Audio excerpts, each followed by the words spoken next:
Tentang para peziarah yang aneh. 12 kisah luar biasa dalam buku ini ditulis oleh seorang penulis kenamaan Amerika Selatan, Gabriel Garcia Marquez, pemenang hadiah Nobel dengan karya klasiknya yang terkenal 100 tahun kesunyian, dan pengarang buku terlaris internasional Love in the Time of Cholera. Kisah tersebut berlatar belakang Eropa kontemporer, menceritakan pengalaman-pengalaman ganjil dan menakjubkan yang menimpa orang-orang Amerika Latin yang berkunjung atau tinggal di luar negeri. Seorang mantan presiden dari Karibia yang sakit di Jenewa ditemani oleh seorang sopir ambulan yang ambisius dan istrinya yang keras kepala. Margarito Duarte datang ke Roma dari pegunungan Andes Kolombia dengan sebuah koper berbentuk dan seukuran tempat cello. Dan ingin menunjukkan isinya pada Paus. Seorang perempuan yang memakai cincin ular bermata zamrud, dan dikenal sebagai Frau Frida oleh para mahasiswa Amerika Latin di Wina, mencari nafkah dengan menceritakan mimpi-mimpinya pada keluarga-keluarga kaya.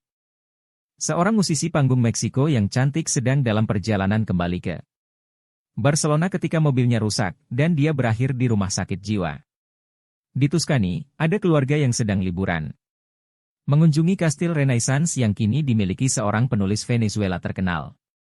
Dan kemudian bertemu dengan hantu Maria dos Prazeres, yang dulu pernah menjadi wanita malam paling dicari di Barcelona, bermimpi tentang kematian dan dia pun mulai merencanakan pemakamannya sendiri. Seorang perempuan yang berpakaian Saint Franciscus berlayar dari Argentina menuju Roma untuk menemui Paus. Seorang pemuda Karibia yang ganteng menjadi gila di Spanyol. Seorang pengasuh wanita dari Jerman mengacaukan musim panas anak asuhnya, dan dia pun ikut hancur sendiri. Billy Sanchez membawa istrinya yang hamil ke rumah sakit di Paris karena luka gores di jari manisnya, dan tak pernah bertemu dengannya lagi. Sekali lagi, lewat karyanya yang menegangkan ini Gabriel Garcia Marquez mengajak kita ke dalam dunia yang indah dan magis, yang akan membuat kita terpesona. Gabriel Garcia Marquez lahir di Aracataca, Kolombia, tahun 1928. Dia melanjutkan studi di University of Bogota dan kemudian bekerja sebagai reporter untuk surat kabar Colombia El Espectador dan sebagai responden asing di Roma, Paris, Barcelona, Caracas dan New York. Ia menulis banyak novel dan kumpulan cerita pendek, termasuk di antaranya adalah No One Writes to the Colonel and Other Stories. Gabriel Garcia Marquez mendapat hadiah Nobel Sastra pada tahun 1982. Prolog. Mengapa 12? Mengapa cerita pendek, dan mengapa peziarah? 12 cerita pendek dalam buku ini ditulis selama 18 tahun terakhir, sebelum mencapai bentuk final. 5 di antaranya merupakan catatan jurnalistik dan naskah drama, dan 1 lagi berupa serial televisi. 15 tahun lalu, aku menceritakan 1 lagi dalam rekaman wawancara dengan seorang teman yang kemudian mentranskrip dan menerbitkan cerita pendek itu, dan kini sudah kutulis ulang berdasarkan versinya. Ini adalah sebuah pengalaman kreatif yang aneh dan perlu dijelaskan, agar anak-anak yang kelak ingin menjadi penulis tahu bahwa dalam menulis tak ada kata puas dan bisa begitu menguras tenaga. Ide untuk cerita pertama datang pada awal tahun 70-an, hasil dari sebuah mimpi yang tampak begitu nyata setelah aku tinggal di Barcelona selama 5 tahun. Aku bermimpi menghadiri upacara pemakamanku sendiri. Berjalan bersama sejumlah teman yang mengenakan pakaian berkabung namun dengan suasana hati yang gembira. Kami semua terlihat bahagia karena bisa berkumpul. Terlebih lagi aku, karena kematian telah memberi kesempatan indah bagiku untuk bisa berkumpul lagi dengan teman-teman dari Amerika Latin, teman-teman lama dan tersayang yang sudah lama tidak kutemui. Di akhir acara, saat mereka mulai bubar, aku juga berusaha untuk pergi. Namun salah satu dari mereka membuatku sadar bahwa pesta telah usai. Kamu satu-satunya yang tidak bisa pergi, katanya. Baru setelah itu aku mengerti bahwa kematian juga berarti hilangnya momen kebersamaan dengan teman-teman. Entah kenapa, tapi aku menafsirkan mimpi itu sebagai suatu pemeriksaan yang teliti atas identitas diriku sendiri, dan aku berpikir bahwa ini adalah titik awal yang bagus untuk mulai menulis tentang hal-hal ganjil yang terjadi pada orang-orang Amerika Latin di Eropa. Ini adalah sebuah penemuan yang menyentuh karena aku baru saja menyelesaikan The Autumn of the Patriarch. Karyaku yang paling sulit dan penuh petualangan, dan aku tidak tahu bagaimana beranjak dari sana. Selama sekitar 2 tahun aku membuat catatan terkait subjek-subjek cerita. Tapi tidak bisa memutuskan mau diapakan mereka. Aku tidak punya buku catatan di rumah saat memutuskan untuk mulai menulis, sehingga anak-anakku pun meminjamkan salah satu buku tulis mereka. Kami sering melakukan perjalanan bersama dan anak-anaklah yang menyimpan catatan itu di tas sekolah mereka karena takut akan hilang. Aku mengumpulkan 64 ide dengan banyak catatan detail. Dan aku hanya perlu menuliskannya. Pada tahun 1974. Saat aku kembali ke Meksiko dari Barcelona, semakin jelas bagiku bahwa buku ini semestinya tidak berbentuk novel, melainkan sebuah kumpulan cerita pendek yang berdasarkan fakta-fakta jurnalistik dan akan dibangkitkan dari kematian melalui kecerdasan puitik. Aku sudah menerbitkan 3 jilid cerita pendek. Namun tak satu pun yang bisa dipahami dan digarap sebagai satu keseluruhan. Sebaliknya, masing-masing cerita merupakan karya yang sifatnya otonom dan khusus.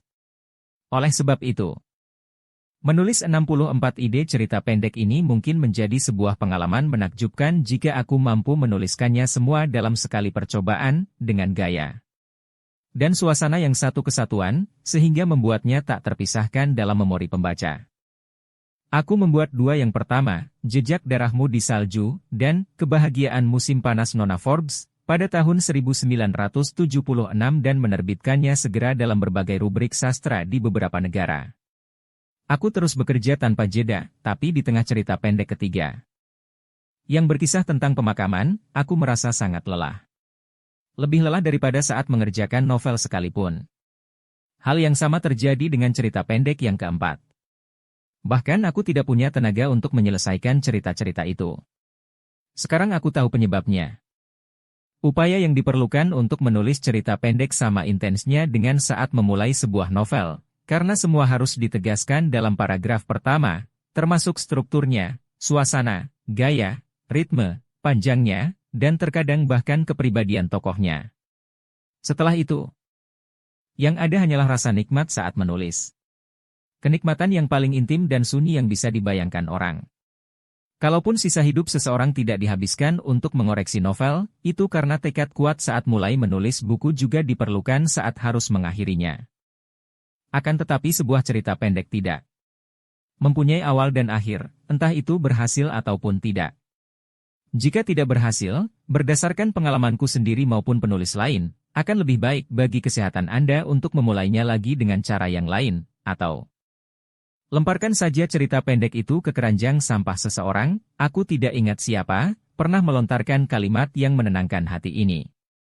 Penulis yang baik lebih dihargai atas apa yang mereka buang daripada apa yang mereka terbitkan. Memang benar aku tidak menyobek-nyobek atau membuang draft-draft dan catatan awal, tapi aku melakukan hal yang lebih buruk, yaitu melupakannya. Aku ingat pernah menaruh buku tulis tersebut di atas meja saat berada di Meksiko, terbengkalai dalam tumpukan kertas, hingga tahun 1978. Suatu hari, saat mencari sesuatu yang lain, aku tersadar kalau sudah cukup lama tidak melihat buku itu. Sebelumnya itu tidak menjadi masalah, tapi begitu aku yakin buku itu tak ada lagi di tempatnya aku pun panik. Tiap sudut rumah digeledah, perabotan dipindahkan. Dan perpustakaan dibongkar untuk memastikan bahwa buku yang dicari tidak jatuh di belakang buku-buku perpustakaan. Kami juga meminta bantuan asisten rumah tangga dan teman-teman untuk melakukan pencarian menyeluruh. Tak ada satupun jejak. Satu-satunya penjelasan yang mungkin atau masuk akal, adalah buku catatan itu ikut terbuang ke keranjang sampah saat aku sedang gencar-gencarnya membersihkan dokumen. Aku terkejut dengan reaksiku sendiri. Bahan yang telah kulupakan selama hampir 4 tahun menjadi sebuah masalah harga diri. Aku berusaha untuk mendapatkannya. Kembali dengan cara apapun, dan dengan usaha sekeras saat menulis, aku berhasil menyusun ulang 30 cerita pendek. Upaya untuk mengingat kembali menjadi seperti kegiatan bersih-bersih, aku menghilangkan tanpa ragu bagian-bagian yang tampaknya tak bisa diselamatkan. Dan akhirnya hanya tersisa 18. Kali ini aku bertekad untuk menulis tanpa putus. Namun aku segera tersadar bahwa aku mulai kehilangan antusiasme terhadap tulisan. Tulisan itu bertolak belakang dengan nasihat yang selalu kuberikan pada penulis-penulis muda, aku tidak membuang cerita-cerita itu. Sebaliknya, Aku justru mengarsipkannya lagi. Sekadar untuk berjaga-jaga. Ketika mulai menulis Chronicle of a Dead Foretold di tahun 1979, aku menemukan fakta bahwa di tengah jeda penulisan buku, kebiasaan menulisku cenderung surut dan itu semakin menyulitkanku untuk bisa memulai lagi. Itulah kenapa. Di antara Oktober 1980 dan Maret 1984 aku menulis kolom opini mingguan untuk surat kabar di berbagai negara sebagai bentuk disiplin untuk melatih tanganku. Kemudian semakin jelas buatku bahwa pergulatanku dengan bahan-bahan yang ada di buku catatan masih berkutat soal genre sastra. Dan mereka seharusnya menjadi tulisan surat kabar bukan cerita pendek. Setelah menerbitkan 5 kolom berdasarkan buku catatan tersebut, aku berubah pikiran lagi, sepertinya lebih baik kalau dibuat film. Dari situlah kemudian 5 film dan 1 serial televisi dibuat. Yang tak pernah terbayangkan sebelumnya, karyaku di bidang jurnalistik dan film ternyata turut mengubah beberapa ideku tentang kumpulan cerita pendek tersebut. Akibatnya, aku pun harus sangat berhati-hati saat menuliskannya dalam bentuk final karena aku harus memilah bagian mana yang merupakan gagasan-gagasanku sendiri, dan mana yang merupakan masukan sutradara. Saat aku menulis naskah film, sebenarnya kolaborasiku dengan 5 kreator lainnya turut menghasilkan satu metode berbeda untuk menuliskan cerita-cerita tersebut.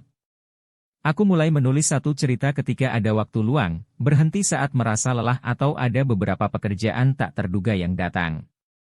Dan kemudian mulai menulis lagi yang lainnya. Dalam setahun lebih sedikit, 6 atau 18 tulisan sudah masuk dalam keranjang sampah, salah satunya adalah yang bercerita tentang pemakamanku.